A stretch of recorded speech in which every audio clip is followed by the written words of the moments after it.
Halo, shalom teman-teman youth. Senang sekali bisa berjumpa di ibadah online Youth Community pada malam hari ini. Yuk, sebelum kita mendengarkan firman, mari kita buka dulu dengan doa bersama. Bapa di dalam surga, kami mengucap syukur kalau hari ini kami masih bisa mendengarkan firman Tuhan. Kalau Tuhan masih berkati setiap kami boleh sehat Tuhan di tengah-tengah keadaan yang sedang tidak baik ini. Kami percaya itu semua hanya karena kasih anugerah Tuhan. Oleh karena itu Tuhan, untuk beberapa menit ke depan ini, Tuhan yang siapkan hati pikiran kami, agar kami boleh benar-benar mendengarkan dan boleh benar-benar merema setiap firman Tuhan yang akan disampaikan oleh hamba-Mu yang mungkin jauh daripada sempurna. Tapi biarlah firman Tuhan itu yang boleh terus menegur setiap kami pribadi lepas pribadi, agar kami tahu bahwa firman Tuhan akan mengubahkan setiap kami. Terima kasih Tuhan, kami siap mendengarkan firman-Mu hanya dalam nama Tuhan Yesus. Teman-teman yang percaya sama-sama katakan amin. Shalom teman-teman youth. Oke, hari ini kita akan melanjutkan tema yang sudah dipersiapkan oleh teman-teman staff dari Youth Community. Masih di tema yang sama, yaitu Shema. Dan minggu lalu sudah dibawakan cukup jelas dengan Ko Yosua. Dan hari ini saya akan membawakan beberapa poin yang simpel, tapi sebenarnya susah-susah gampang untuk dipraktekkan. Tapi kita mau belajar sama-sama ya. Dan hari ini masih temanya Shema, tetap dari ayatnya Ulangan 6 ayat 1-9. Teman-teman boleh buka di Alkitab teman-teman atau di Alkitab handphone teman-teman, dan kita boleh sama-sama baca.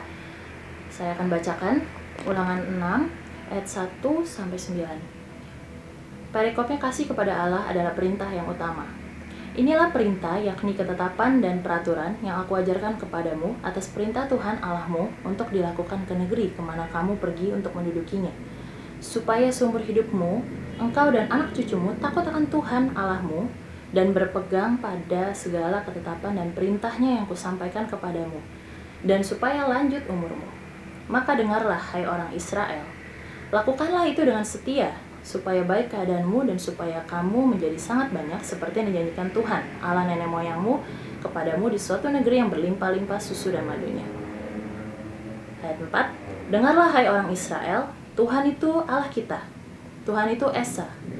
Kasihilah Tuhan Allahmu dengan segenap hatimu dan dengan segenap jiwamu dan dengan segenap kekuatanmu.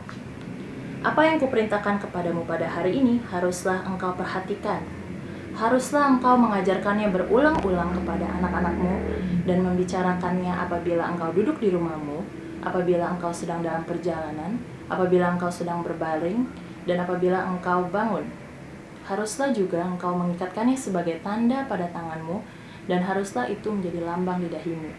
Dan haruslah engkau menuliskannya pada tiang pintu rumahmu dan pada pintu gerbangmu.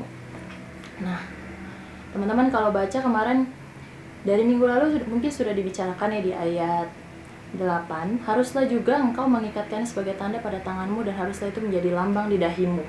Dan kalau teman-teman bisa lihat, saya punya gambarnya di sini. Mungkin akan ditampilkan. Di situ ada gambar namanya yang di kepala itu adalah tefilin, dan yang di tangan itu yang diikatkan di tangan seperti ayat 8 bilang, namanya itu filakteria. Jadi orang-orang di Israel sana masih memakai itu sesuai dengan firman Tuhan, dan mereka itu benar-benar membacakannya.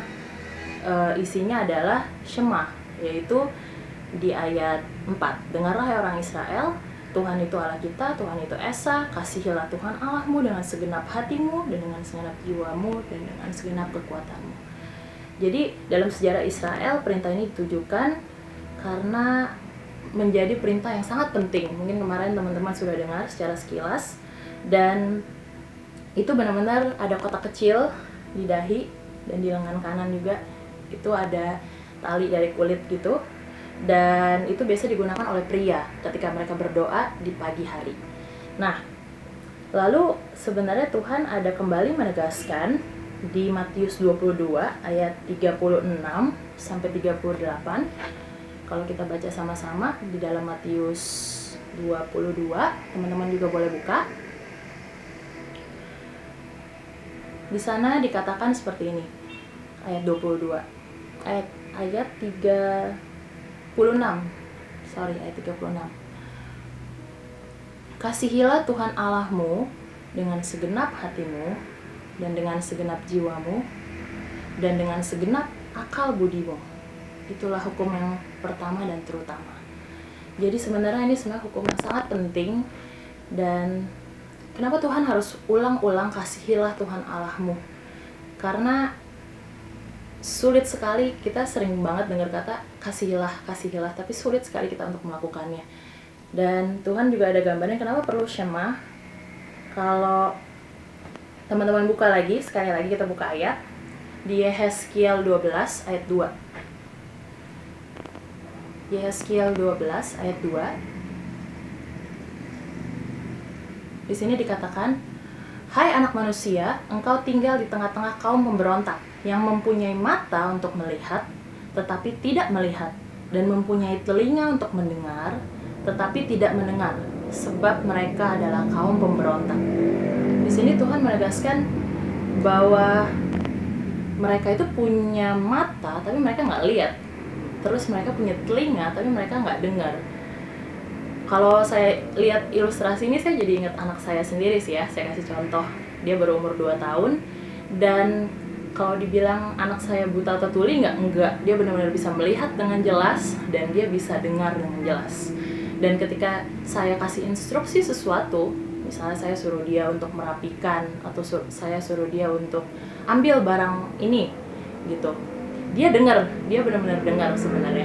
Tapi kadang-kadang dia nggak mau melakukan apa yang saya bilang.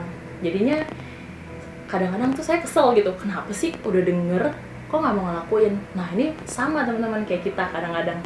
Mungkin Tuhan udah kasih perintah banyak sekali, tapi kita kadang lihat, kita tahu salah, kadang kita dengar, iya ini semestinya nggak boleh nih, tapi kita tetap melakukannya.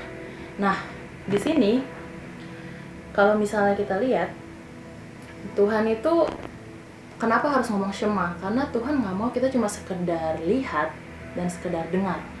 Tapi ternyata Shema lebih dari itu, yaitu kita harus benar-benar melakukannya, taat. Dan kita obey, benar-benar apa sih maunya Tuhan buat hidup kita. Itulah Shema. Jadi hari ini saya akan bawakan singkat saja bagaimana sih supaya kita tuh benar-benar bisa Shema. Bukan cuma tahu, bukan cuma baca, bukan cuma lihat, bukan cuma dengar, tapi kita benar-benar baca, dengar, lihat, tapi kita juga taat dan kita boleh menghidupinya. Yang pertama itu, poin pertama adalah tune in. Kita harus tune in. Jadi kita harus samakan frekuensi kita dengan hatinya Tuhan. Tuhan tuh sebenarnya selalu mau dekat dengan kita, tapi kita itu yang kadang sulit untuk tahu, aduh Tuhan tuh lagi maunya apa sih, Tuhan itu sebenarnya lagi ngomong apa sih, Tuhan tuh pengen gue tuh melakukan apa. Nah kita buka sama-sama dulu di Yakobus 4 ayat 8. Yakobus 4 ayat 8. Di sini dikatakan seperti ini, mendekatlah kepada Allah dan Ia akan mendekat kepadamu. Nah, saya stop di sana. Di dalam bahasa Inggrisnya dikatakan seperti ini, come near to God and He will come near to you. Di situ dikatakan garis bawahi will. Come near to God and He will come near to you. Di sana nggak ditulis come near to God and He maybe will come near to you. Tapi di sana dikatakan He will. Will itu adalah kata pasti. Sebenarnya ketika kita datang sama Tuhan, Tuhan pasti mau datang juga dekat kita. Jadi yang pertama harus kita lakukan adalah kita harus datang dulu sama Tuhan. Kita samakan frekuensi, tune in. Tuhan lagi mau apa sih dalam kehidupan gua? Tuhan apa yang harus gua Shema dalam kehidupan gua? Jadi gimana kita mau mengasihi Allah seperti yang ada di dalam Shema sendiri, kasihilah Tuhan Allahmu, kalau kita sendiri nggak tahu hatinya Tuhan dan apa yang Tuhan mau dalam kehidupan kita. Nah, lewat apa kita samakan frekuensi itu? Yang pertama, yang pastinya harus baca firman Tuhan, penting. Kuncinya ada di ayat 7 sampai 9. Haruslah engkau mengajarkannya berulang-ulang kepada anak-anakmu dan membicarakannya apabila engkau duduk di rumahmu, apabila engkau sedang dalam perjalanan, apabila engkau berbaring, dan apabila engkau bangun. Dan haruslah juga engkau mengikatkannya sebagai tanda pada tanganmu, dan haruslah itu menjadi lambang di dahimu. Itu berbicara tentang apa, teman-teman? Itu berbicara tentang, mungkin kita nggak harus pakai tefilin atau filakteria yang tadi kita lihat di tangan setiap hari.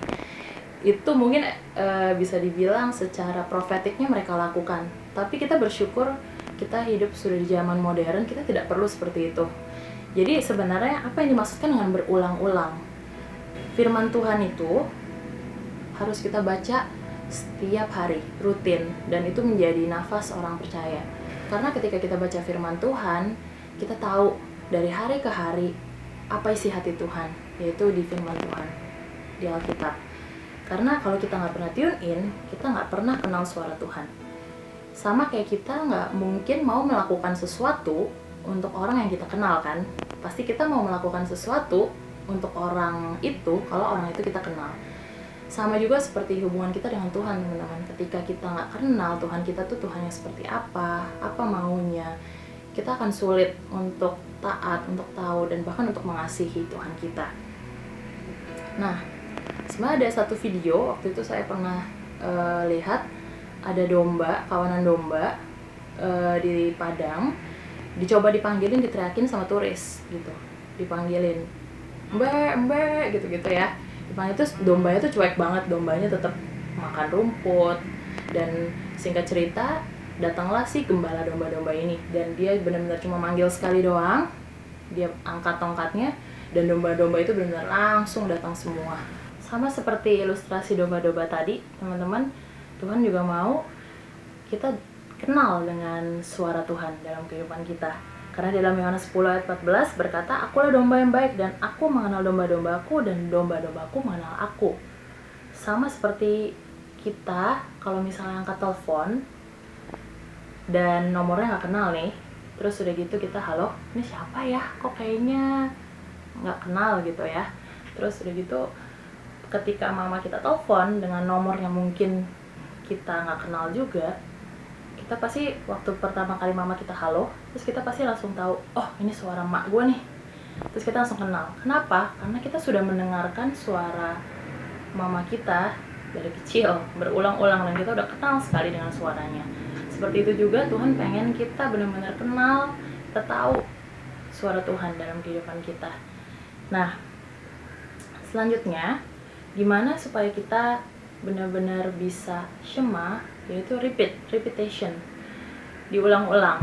Ulang-ulang apa? Ulang-ulang berdoa, berulang baca firman Tuhan, dan itu harus terus dilatih, teman-teman. Kenapa? Karena ketika kita semakin kenal, semakin tahu, seperti domba-domba tadi, kita akan semakin tahu dengan suaranya. Dan di ayat 7 juga dikatakan, haruslah engkau mengajarkannya berulang-ulang kepada anakmu dan membicarakannya apabila engkau duduk di rumahmu, apabila engkau sedang dalam perjalanan, apabila engkau berbaring, dan apabila engkau bangun. Katakan seperti itu. Jadi selain tune in, kita harus ulang sampai itu merema. Dan kalau sudah diulang-ulang, apa yang harus kita lakukan lagi? Nah, terakhir adalah respon. Percuma kalau kita udah ulang-ulang, kita tahu, seperti di Yeskiel 12 tadi, mereka melihat tapi mereka nggak melihat, mereka mendengar tapi mereka tidak mendengar sebenarnya. Nah, yang terpenting dari respon itu adalah sebenarnya perbuatan kita. Kita taat atau enggak ketika kita tahu firman Tuhan. Dan seperti di Matius 22 ayat 37, kasihilah Tuhan Allahmu dengan segenap hatimu dan dengan segenap jiwamu dan dengan segenap akal budimu. Garis bawahi kata akal budi. Di sana akal budi berbicara tentang kita tuh harus sadar, benar-benar sadar kita melakukan sesuatu. Karena bedanya kita dengan orang gila, dengan orang waras adalah sadar atau tidak sadarnya melakukan sesuatu. Dan Tuhan pengen kita tuh sadar ketika kita melakukan sesuatu, kita taat. Nah, ada quotes yang mengatakan, well done, it's better than well said. Jadi lebih baik kita lakukan daripada kita cuma ngomong doang atau kita cuma sekedar tahu. Jadi itu 3 poin yang hari ini ingin saya bagikan. Pertama, tune in, kita harus tahu frekuensinya Tuhan, apa sih maunya Tuhan dalam kehidupan kita. Kedua, repeat. Dan yang ketiga adalah respon. Oke, sekian untuk firman Tuhan pada malam hari ini. Mari kita sama-sama belajar untuk terus syema di dalam firman Tuhan, dan kita boleh melakukan setiap perintah Tuhan, dan kita boleh semakin mengasihi Tuhan lebih lagi. Khususnya di tengah-tengah keadaan seperti ini, seharusnya kita boleh semakin dekat, semakin melekat, dan punya hubungan pribadi sama Tuhan. Yuk, mari kita tutup firman Tuhan malam hari ini dengan berdoa bersama masing-masing di rumah kalian. Bapa dalam surga, terima kasih buat firman malam hari ini yang boleh mengingatkan kami lagi untuk syema Tuhan, untuk taat, untuk mengasihi Tuhan dengan tindakan yang nyata.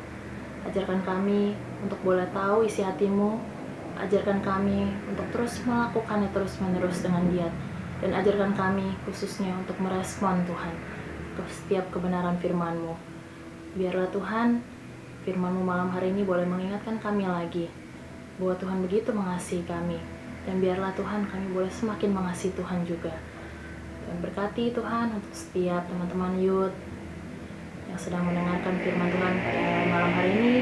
Berkati mereka, berkati keluarganya dimanapun mereka berada, apapun yang sedang mereka alami saat ini. Tuhan yang memberikan penghiburan, Tuhan yang memberikan damai sejahtera dimanapun mereka berada. Hamba-Mu juga berdoa Tuhan untuk kondisi Indonesia dan kondisi seluruh dunia yang sekarang tidak baik Tuhan karena virus COVID-19 ini. Dan aku berdoa biarlah campur tangan Tuhan yang boleh memberikan jalan keluar Tuhan, karena kami tahu Tuhan punya rencana yang dari setiap kejadian di dalam kehidupan kami. Terima kasih Tuhan untuk firman-Mu pada malam hari ini. Hanya di dalam nama Tuhan Yesus, teman-teman yang percaya sama-sama katakan amin.